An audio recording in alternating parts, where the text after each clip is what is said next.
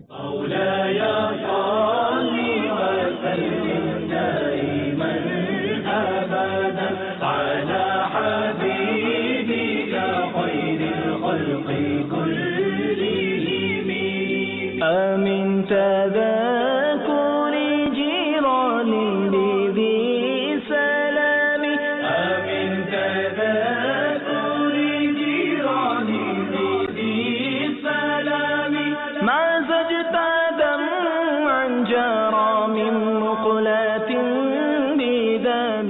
اس کے بعد آپ نے دنیا بھر میں جاری مدنی کاموں کے متعلق باخبر رہنے کے لیے دعوت اسلامی کی مدنی خبریں ملاحظہ کی. بعد تراویح مدنی مذاکرہ ہوا. مدنی پھولوں کے مدنی گلدستے کی خوشبوؤں سے فضا ہوئی معطر و معمر کہ یہ مدنی پھول تھے شیخ طریقت امیر اہل سنت دامت برکاتہم العالیہ کے. آپ کے ہمراہ عاشقان ماہ رمضان نے سحری اور کھانا کھانے کی سعادت حاصل کی. قرآن پاک میں جو سورہ کی اور آیات مبارکہ کی ترتیب دی گئی ہے، کیا یہ آقا صلی اللہ تعالی علیہ وسلم نے خود فرمائی یا یہ کہ بعد میں صحابہ کرام علیہ رضوان نے اس کی ترتیب دی؟ قرآن کریم کی صورتوں اور آیات کی ترتیب توقیفی یعنی اللہ تعالی کی طرف سے ہے کہ حضرت سیدنا جبرائیل علیہ السلام جب بھی کوئی آیت لے کر حاضر ہوتے تو فرماتے فلاں آیت کو فلاں جگہ رکھو. دعوت اسلامی کے مدنی مرکز فیضان مدینہ، مدینہ ٹاؤن، سردار آباد، پنجاب، پاکستان میں نگران پاکستان انتظامی کابینہ حاجی شاہد عطاری نے بعد فجر مدنی حلقے میں مدنی پھول ارشاد فرمائے. اس میں قرآن مجید فرقان حمید سے ترجمہ و تفسیر بیان کی گئی. مدنی شہر کے ناظرین، ترک مسجد ہالینڈ میں اجتماع کا سلسلہ ہوا جہاں مبلغ دعوت اسلامی نے عاشقان رسول کے سروں پر سبز امام شریف کے تاج سجائے. اس کے بعد آپ نے پیارے آقا صلی اللہ تعالی علیہ وآلہ وسلم کے میٹھے میٹھے فرامین پر مشتمل سلسلہ رسول اللہ صلی اللہ تعالی علیہ وآلہ وسلم کی 40 احادیث دیکھنے کی سعادت حاصل کی. آئیے اب اس کے مناظر ملاحظہ کرتے ہیں. آپ اگر غور و فکر کریں تو اللہ تبارک و تعالی نے ہمارے ہر معاملے کے ساتھ ابتدا سے انتہا تک فرشتوں کو ہمارے ساتھ رکھا ہوا ہے، جو اللہ تبارک و تعالیٰ کی معصوم مخلوق ہیں، جو اللہ تبارک و تعالیٰ کی ہر عبادت کرنے والے ہیں، جس بات کا اللہ تبارک و تعالیٰ حکم دیتا ہے اس کو کرنے والے ہیں. اس معصوم مخلوق کو اللہ تبارک و تعالیٰ نے ہمارے ساتھ ہر مقام پہ منسلک کیا ہوا. بندے کی پیدائش ہوئی، پیدائش کی ابتدا سے اللہ تبارک و تعالیٰ ماں کے رحم کے اوپر ایک فرشتے کو مقرر کر دیتا ہے. فرشتہ ہی اللہ تبارک و تعالیٰ کی طرف سے اس کی یہ باتیں لکھ رہا ہے. جب بندے کی پیدائش ہو جاتی ہے تو اس کے بعد اس کے ساتھ فرشتے مقرر ہوتے ہیں جن کو ہم کرامن کاتبین کہتے ہیں، جو بندے کے اعمال کو لکھنے والے ہوتے ہیں. یہ بندے کے مرنے تک اس کے ساتھ رہتے ہیں. اس کے علاوہ اللہ تبارک و تعالیٰ نے مختلف فرشتوں کو صبح شام یہ بندے کے لیے مقرر کیا ہوا ہے. بعض روایتوں کے مطابق 17 فرشتے صبح و شام بندے کے جسم پہ، پورے جسم کے اوپر مقرر ہوتے ہیں.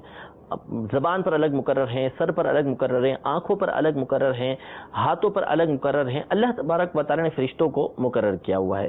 اس کے علاوہ جو بندہ نیک اعمال کرتا ہے اس کے لیے فرشتے جو سیاحین ہوتے ہیں، گھوم رہے ہوتے ہیں، وہ بندے کے نیک اعمال لے کر بارگاہ الہی کے اندر حاضر ہوتے ہیں. درود پاک پڑھتا ہے بندہ تو اس کے لیے اللہ تبارک و تعالی نے فرشتے الگ مقرر کیے ہیں کہ جو اس کا درود پاک لے کر بارگاہ رسالت کے اندر حاضر ہوتے ہیں. پھر جب بندہ موت کا وقت اس کا قریب آتا ہے تو اس میں فرشتے اس کی روح کو قبض کرنے کے لیے آتے ہیں. بندہ قبر کے اندر جاتا ہے تو وہاں پر منکر نکیر آتے ہیں جو فرشتے ہیں. پھر اس کے بعد بندہ جب قیامت کے دن اٹھایا جائے گا تو وہاں پر بھی اس کے استقبال کے لیے یا کفار و فساق کو گھیرنے کے لیے بھی فرشتے موجود ہوں گے. احادیث طیبہ کے اندر یہ بات موجود ہے، آثار صحابہ کے اس بات میں موجود ہیں کہ جب قیامت کا دن ہوگا تو مخلوق کو جو گھیرے میں لینے والے ہوں گے ابتداً یہ فرشتے ہوں گے، وہاں پر فرشتے موجود. پھر اس کے بعد جب مومنین جنت کے اندر ان کا فیصلہ کیا جائے گا تو ان کو جنت میں لے جانے والے فرشتے، جنت میں جب بندے داخل ہوں گے تو وہاں پر استقبال کرنے والے فرشتے. قرآن پاک کے اندر بہت سارے مقامات پر اس بات کی تصریح کی گئی ہے کہ فرشتے بندوں کو سلامتی کی دعائیں دے رہے ہوں گے. سلام علیکم طبتم فادخلوها خالدین، تم پر سلامتی ہو اور تم خوش رہو، داخل ہو جاؤ، اس کے اندر ہمیشہ ہمیشہ کے لیے تم نے رہنا ہے. اللہ تبارک و تعالیٰ کے معصوم فرشتے وہاں پر بندے کی خدمت کے لیے مامور ہوں گے، بندے کی وہاں پر خدمت کریں گے. بلکہ یہاں تک غور و فکر کریں کہ اللہ تبارک و تعالیٰ کے جو فرشتے ہیں ان کے درجات ہیں. بعض فرشتے بعض فرشتوں سے افضل ہیں. اللہ تبارک و تعالیٰ کے وہ فرشتے کے جو رسول کہلاتے ہیں، جیسے 4 مقرر فرشتے حضرت جبرائیل علیہ السلام، حضرت اسرائیل علیہ السلام، حضرت میکائیل علیہ السلام، حضرت اسرافیل علیہ السلام، اور اللہ تبارک و تعالیٰ کے عرش کو اٹھانے والے فرشتے جن کو حاملین عرش کہتے ہیں. یہ ابھی 4 ہیں اور قیامت کے دن یہ 8 فرشتے ہوں گے. یہ فرشتے اللہ تبارک و تعالیٰ کے تمام فرشتوں میں افضل ترین فرشتے ہیں. حاملین عرش اللہ تبارک و تعالیٰ کا انتہائی قرب رکھتے ہیں. ان کے بارے میں قرآن مجید فرقان حمید میں اللہ تبارک و تعالیٰ سورۃ المؤمن کے اندر ارشاد فرماتا ہے کہ وہ فرشتے کے جو اللہ کے عرش کو اٹھانے والے ہیں، جو اس کے ارد گرد موجود ہیں، وہ اللہ تبارک و تعالیٰ کی حمد کرتے ہیں اور جو لوگ ایمان لانے والے ہیں ان کے لیے استغفار کرتے ہیں. پھر آگے تفصیل کے ساتھ اللہ تبارک و تعالیٰ نے ان کی دعا کو ذکر کیا ہے. تو ہر مقام پر اللہ تبارک و تعالیٰ نے ہمارے لیے فرشتوں کو مقرر کیا ہے. تو انسان کا تعلق ان فرشتوں کے ساتھ ہر مقام پہ رہتا ہے اور ان فرشتوں کی وجہ سے انسان انوار و تجلیات سے محفوظ رہتا ہے، گھرا ہوا رہتا ہے، جب تک کہ وہ کام نہ کرے جس سے یہ فرشتے متنفر ہوتے ہیں. اس کے بعد آپ نے شیخ طریقت امیر اہل سنت دامت برکاتہم العالیہ کا حکمت و دانائی سے بھرپور مدنی چینل کا مقبول عام سلسلہ مدنی مذاکرہ ملاحظہ کیا. دیکھا یہی جاتا ہے کہ جہاں بیٹھ کر پیسے کی باتیں زیادہ ہوں گی وہاں پیسے کی دھن سوار ہو جائے گی، جہاں مدینے کی باتیں ہوں گی وہ مدینے کی دھن سوار ہو جائے گی. تو یہ تو جیسی آپ کی گیدرنگ، جیسی آپ کی صحبت، جیسا آپ کا ماحول، اور یہ آپ کے اختیار میں، کوئی مار کر کسی کو ماحول میں نہیں لاتا. جو مطلب لوگ کہتے ہیں یار میری گیدرنگ خراب ہے، بھائی گیدرنگ نہیں، تمہارا مزاج کا مسئلہ ہے. تم کو لوگ ہی ایسے پسند ہے، لوگ ایسے پسند ہے. مکھیاں 2 طرح کی آپ نے دیکھی ہوں گی. ایک مکھی وہ ہے جو اڑ کر گلاب کو ڈھونڈتی ہے اور ایک مکھی وہ ہے جو اڑ کر گندگی کو ڈھونڈتی ہے. آپ کا شمار کن لوگوں میں ہوتا ہے؟ گلاب ڈھونڈ کر، خوشبو سونگ کر، رس نکال کر وہ شہد بناتی ہے جو لوگوں کو نفع پہنچاتا ہے، اور وہ گندگی پہ جا کر ایک جگہ بیٹھ کر دوسری جگہ جاتی ہے تو وہاں بھی گندگی کرتی ہے، وہاں بھی بیماریاں پھیلاتی ہے. آپ اپنی طبیعت کا علاج کریں نا. مجھے گیدرنگ نے خراب کر دیا، آپ نے خود ہی خراب. وہ جو 4 آدمی جو خراب تھے انہوں نے بھی تو ایسی گیدرنگ ڈھونڈی تھی. ایک گلی کے اندر 10 لوگ رہتے ہیں، کوئی موالی بھی ہے تو کوئی اچھا بھی ہے، کوئی برا بھی ہے، تو کوئی نیک بھی ہے تو کوئی بد بھی ہے. آپ اس محلے میں نئے رہنے جاتے ہیں تو آپ تو اپنے مطلب کے لوگ ڈھونڈ لیتے ہو نا. کچھ لوگ ہوتے جو مسجد کا راستہ لیتے ہیں، کچھ ہوتے جو گلی میں کرکٹ کھیلتے رہتے ہیں، گلی کے کونے پر بیٹھ کر مطلب کہ وہ گپے مارتے ہیں، آنے جانے والی عورتوں کو تاڑتے رہتے بدقسمت لوگ، اور اس طرح کی برائی و بے حیائی کے کام کرتے ہیں. اللہ نہ خاصے الٹے سیدھے نشوں میں پڑ جاتے ہیں. تو یہ کیا، یہ نشے میں پڑ جاتے ہیں. ایک ہی گلی کے اندر کچھ لوگ ہوتے ہیں جو گھروں میں بیٹھ کر ماں باپ کی خدمت کرتے ہیں، اسی گلی کے اندر کچھ تو فٹ پاتھ پر بیٹھ کر چرس پیتے ہیں، منشیات پیتے ہیں اور نشہ کرتے ہیں، الٹی سیدھی حرکتیں کرتے ہیں. آپ کس کے ساتھ بیٹھنا پسند کرتے ہیں؟ آپ کو کوئی کہتا ہے مسجد میں آ جائیں، آپ کا دل مسجد میں نہیں، محلے کی گلی میں دوستوں کے ساتھ لگ رہا ہے. آپ اپنے طبیعت کا، اپنی سوچ کا، اپنے مزاج کا علاج کریں. کسی کو کہہ کر آپ بری ذمہ نہیں ہو سکتے نا. آپ کو کسی نے گن پوائنٹ پہ نہیں لیا کہ ان کے ساتھ بیٹھ ورنہ تجھے شوٹ کر دیں گے. آپ کو پیسے والوں کی صحبت اچھی لگتی ہے, آپ کو اللہ والوں کی صحبت اچھی لگتی تو اللہ والے بھی زمین پر موجود ہیں. اگر پیسے والے ڈھونڈ لیے, اللہ والے کیوں نہ ڈھونڈے؟ برے لوگ ڈھونڈ لیے, نیک لوگ کیوں نہ ڈھونڈے؟ بے نمازی ڈھونڈ لیے, نمازی کیوں نہ ڈھونڈے؟ آپ نے کیا کیا؟ یہ ہر اسلام میں اپنے لیے سوچو, اپنے لیے سوچیں. اسی طرح آپ کے ہاتھ میں سوشل میڈیا ہوتا ہے, نیٹ ہوتا ہے, اس کے اوپر مکہ بھی نظر آتا ہے, اس پر مدینہ بھی نظر آتا ہے, مدینے کی گلیاں بھی نظر آتی ہیں, اس پر نیکی کہو تو نیکی بھی کام میں نظر آتے ہیں, اور دیکھو تو اس پر برے کام میں بھی آدمی پڑ جاتا ہے. آپ کیا دیکھنا چاہتے ہیں بھائی؟ نیٹ تو کسی نے آپ کو مجبور نہیں کیا نا, انٹرنیٹ آپ کا لیا ہوا ہے, موبائل سیٹ آپ کا ہے, اکوپمنٹ آپ کے ہیں, آپ کو کسی نے مجبور نہیں کیا, آپ اکیلے بیٹھے ہوئے. آپ کا دماغ اچھائی کی طرف جا رہا ہے یا برائی کی طرف جا رہا ہے؟ یہ سوال ہر اس عاشق رسول سے, ہر اس اسلام بھائی سے کر رہا ہوں جو ابھی یا کل یا بعد میں دیکھے گا یا سنے گا. آپ کیا دیکھنا چاہتے ہیں؟ اگر آپ کی سوچ گندگی کی طرف جا رہی ہے, اللہ تعالیٰ سے رجوع کیجئے, توبہ کیجئے, معافی مانگیے. اللہ تعالیٰ ہی ہے جو آپ کا رخ برائی سے ہٹا کر اچھائی کی طرف پھیر دے گا. اور اگر آپ اچھائی کی طرف جا رہے ہیں, نیکی کی طرف جا رہے ہیں, پرہیزگاری کی طرف جا رہے ہیں, تو اللہ تعالیٰ کو اسی وقت شکر ادا کیجئے کہ اللہ تعالیٰ اس پر استقامت دینے والا بھی ہے اور قبول کرنے والا بھی ہے. تو ہم اپنا دیکھیں, معائنہ کریں کہ ہم خود کیا کر رہے ہیں, ہم خود کیا کر رہے ہیں. لوگ کہتے ہیں جناب اب جھوٹ بولیں گے تو کام ہوگا, حرام کے سوا. نہیں تو جتنے بھی دنیا میں لوگ ہیں کیا سارے معاذاللہ حرام کما رہے ہیں؟ نہ, ایسا نہیں ہے.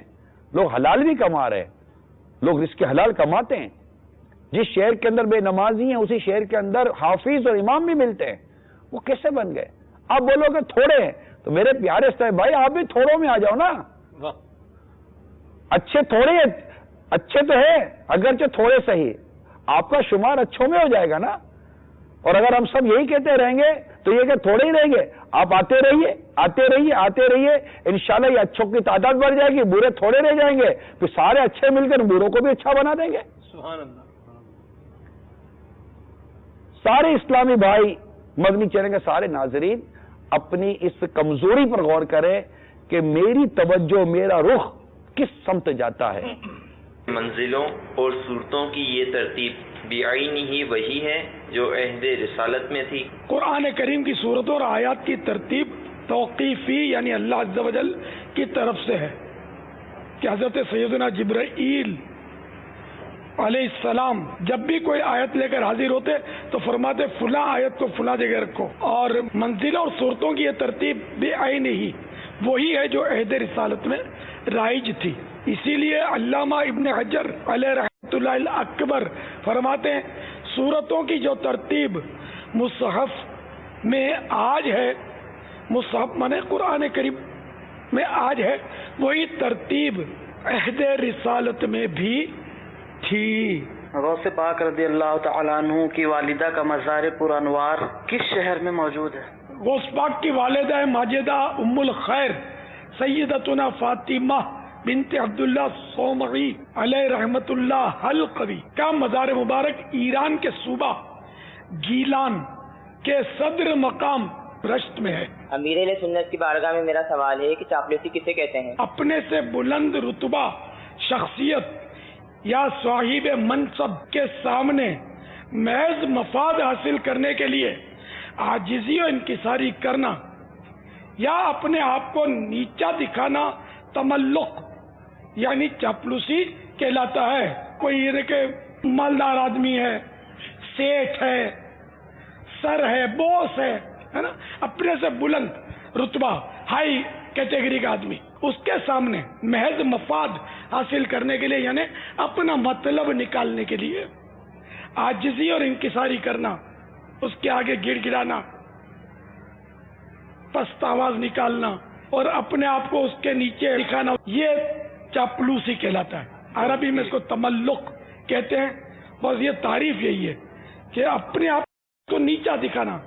ارے بھائی, ارے صاحب, ارے جناب, ارے آپ, میں تو حقیر, گندا, نکما.